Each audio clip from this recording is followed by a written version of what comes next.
Leader اور بہادر بننا چاہتا ہے اسے چاہیے کہ اللہ تعالیٰ پر توکل اور بھروسہ کرے، اور کیسی ہی مصیبت میں کیوں نہ گرفتار ہو جائے اس سے گھبرائے نہ، بلکہ پہاڑ کی طرح اس کے سامنے ڈٹا رہے۔ اگر ہمارا گناہ صرف یہی ہے کہ ہم دنیا کی محبت اور دنیا کے طلبگار ہیں، تو پھر ہم صحیح معنوں میں دوزخ کے حقدار ہیں۔ حکیم لقمان کی عورتوں کو 5 نصیحتیں۔ اگر تم چاہتی ہو کہ تمہاری زندگی اچھی گزرے تو ہمیشہ صدقہ دیتی رہنا۔ اگر تم چاہتی ہو کہ تمہاری اولاد نیک ہو تو خاوند سے ہمیشہ رزق حلال کا تقاضا کرنا۔ اگر خاوند کے گھر میں خوش رہنا چاہتی ہو تو غیروں کی باتوں پر دھیان مت دینا۔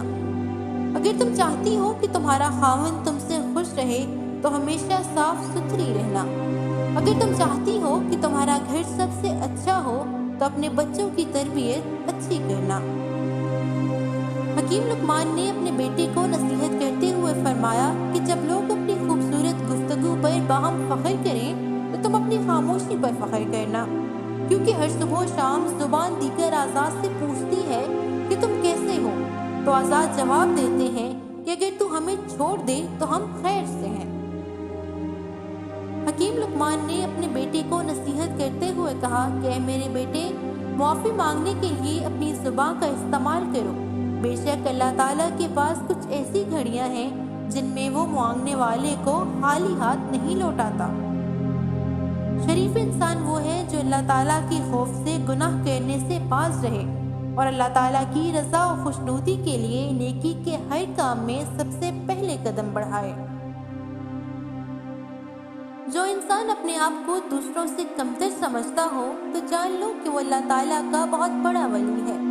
ایسے انسان کے پاس روز جاؤ اور اس کی صحبت میں رہو تاکہ تجھے بھی اللہ تعالیٰ کا قرب نصیب ہو۔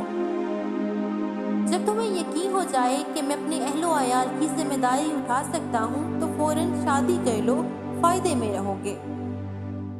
بزدل انسان موت سے پہلے کئی دفعہ مرتے ہیں، جبکہ بہادر انسان کو موت صرف ایک ہی بار آتی ہے۔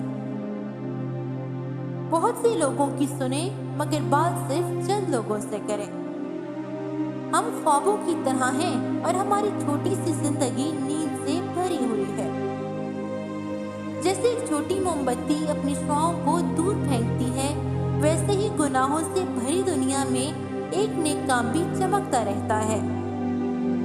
جہالت ایک لعنت ہے اور علم وہ بازو ہے جس کے ذریعے ہم آسمان کی بلندیوں کی طرف پرواز کرتے ہیں۔